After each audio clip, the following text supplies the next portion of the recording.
Bonjour et bienvenue dans ces 5 minutes d'information. C'est fini, la visite du chef de l'État dans la région de la Maraoué s'est achevée hier samedi. Boisflé, dernière étape de cette visite, a accueilli le président Alassane Ouattara qui a tenu son meeting de clôture.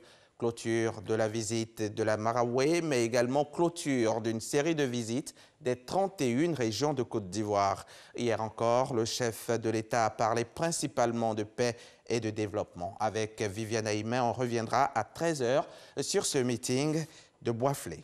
Après 2 ans de travaux, l'axe Yamoussoukro au Boisflé est totalement rénové, long de 55 km. Il a été inauguré hier par le président Alassane Ouattara pour le grand bonheur des quelques 3000 usagers quotidiens.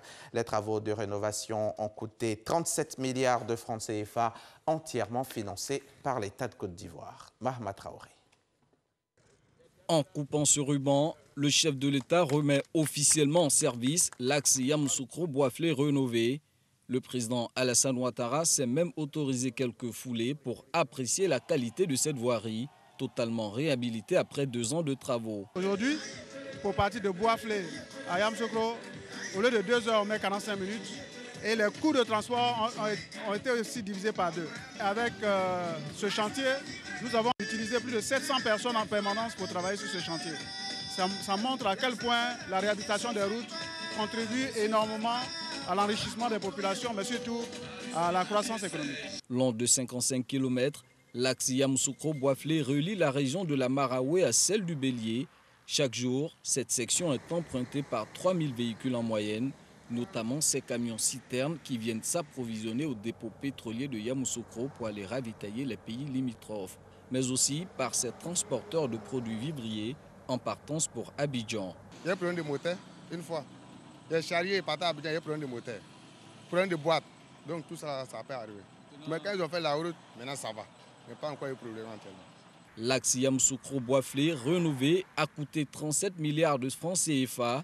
Les travaux ont permis d'installer des panneaux de signalisation et d'ériger des aires de stationnement par endroits. Mais l'imprudence de certains automobilistes inquiète les habitants des villages situés en bordure de cette voie. On a peur, les gens n'ont qu'à rouler doucement parce qu'il y a les enfants à Kouébo ici. Donc comme ça, là, les enfants ne peuvent pas traverser le goudron. Vraiment, il y a d'autres qui roulent mal parce qu'on n'est pas l'eau ici. Bon, il y a des femmes qui viennent au Margot et traversent au goudron pour venir au Margot. Ce que nous souhaitons, c'est que les conducteurs respectent donc le code de la route. C'est-à-dire qu'à la traversée des villages, ils doivent réduire leur vitesse et appliquer vraiment le code de la route.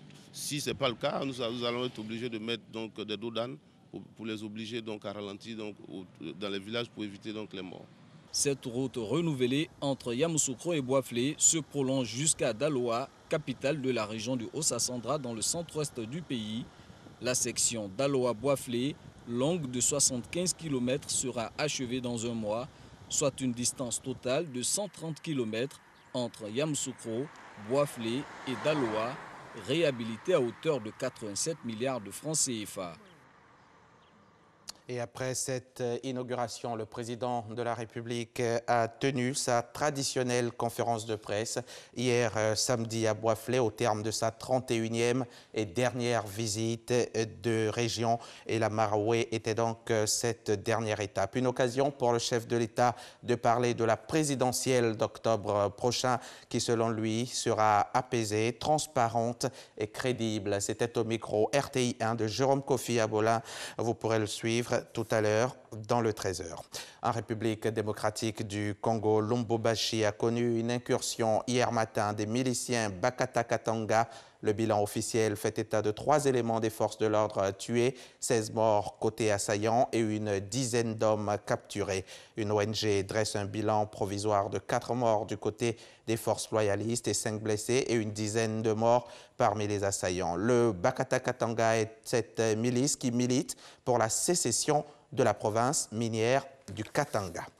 Le président américain Donald Trump a annoncé hier qu'il nommait la juge Amy Coney Barrett à la Cour suprême, l'institution qui tranche les grands débats de la société américaine. Amy Coney Barrett, que Trump considère comme l'une des juristes les plus brillantes et les plus douées du pays à la Cour suprême, soulignant sa grande intelligence et son expérience impressionnante. À 48 ans, Amy Coney Barrett était la candidate favorite des électeurs chrétiens conservateur pour siéger à la Cour suprême. Connue pour ses convictions traditionnalistes, notamment anti-avortement, elle a promis de défendre la loi avant tout. Merci de nous avoir suivis. Tout à l'heure, dans le 13h, vous aurez droit à votre magazine du dimanche. Aujourd'hui, nous parlerons du recensement des producteurs de café et de cacao et de leurs vergers. Un projet initié par le Conseil du café-cacao pour identifier et dénombrer les producteurs et leurs parcelles. Alors, pourquoi une telle opération? Monsieur Martin Kwasi Kokora nous en donnera la réponse dans le 13h. À tout à l'heure donc.